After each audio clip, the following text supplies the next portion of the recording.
హిందూ శంకారాంకి పోలీసులు చాలా సంతోషించారు.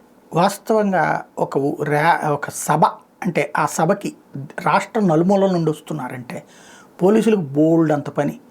దారుల్లో అడ్డదిడ్డంగా తిరిగేవాడు, బండిని ఇష్టం వచ్చినట్టు డ్రైవ్ చేసేవాడు, సైలెన్సర్లు బీకేవాడు, కేకలేసేవాడు, మందు కొట్టేవాడు, రోడ్ల మీదనే మందు కొట్టేవాడు, రోడ్ల మీదనే రచ్చరచ్చ చేసేవాడు. ఇవన్నీ నిన్న రాష్ట్ర వ్యాప్తంగా ఈ హైవేల మీదన టోల్గేట్లు పెట్టి మరి టోల్గేట్లు అంటున్నా దాన్ని ఏమంటారు పాయింట్లు పెట్టి పోస్టులు పెట్టి మరి ఎక్కడికక్కడ పోలీసులు అలర్ట్గా ఉన్నారు. ఒక్క ఇన్సిడెంట్ చేసేది ఏం చేయలేదు. మళ్ళీ కడప జిల్లా దగ్గర ఎక్కడో అన్యమతస్థులు హిందువుల్ని వెళ్ళనీయకుండా బస్సు మీద దాడి చేసే ప్రయత్నం చేస్తే కూడా వాళ్ళు అక్కడ దిగి గొడవలు దిగేసి చేయలే. పోలీసుల సహాయం తీసుకుని నీట్గా వచ్చేసారు యువతలకి. అంటే రచ్చ చేయాలనుకోలేదు, వివాదాలు సృష్టించాలనుకోలేదు, కార్యక్రమం సక్రమం కావాలనుకున్నాడు. ఇది నెంబర్ 1 హిందూ సమాజంలో ఉన్నటువంటి ఇదే.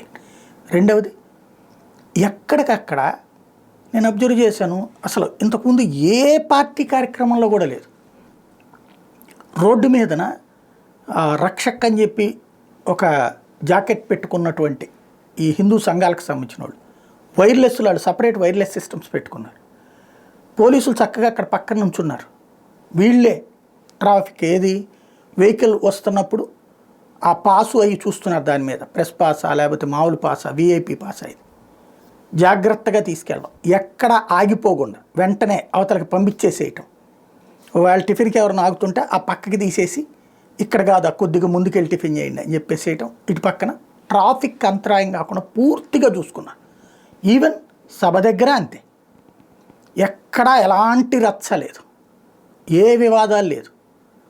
ఓ రకంగా చెప్పాలంటే పోలీసులకి ఇట్లాంటి మీటింగులు 100 పెట్టినా వాళ్ళకేం ప్రాబ్లం లేదు. వాళ్ళకి ఒక పని ఉంటుంది, మొన్ననే రావడం, ఒక 2 రోజుల పాటు అక్కడెక్కడో శిబిరాల్లో ఉండటం, ఆ ఇబ్బంది ఉంటుంది. కానీ సభా ప్రాంగణంలో ఇబ్బంది పడాల్సిన పరిస్థితి రాలేదు. ఇంకొకటి, ఎవరన్నా ఏదన్నట్టు నమస్కారం సార్ అనేసేట వాడే తప్పించి ఏంది నువ్వేంది అని గొడవలు పెట్టుకునేవాళ్ళు లేదు, లేదా డామినేట్ చేసేవాళ్ళు లేరు, తిట్టేవాళ్ళు లేరు, వాళ్ళని బెదిరించేవాళ్ళు లేరు. ఇలాంటి సభ అంటే నాకు కొంతమంది పోలీస్ సిబ్బందితో మాట్లాడినప్పుడు అనిపించింది అనమాట, చాలా హ్యాపీగా ఫీల్ అయ్యారనమాట.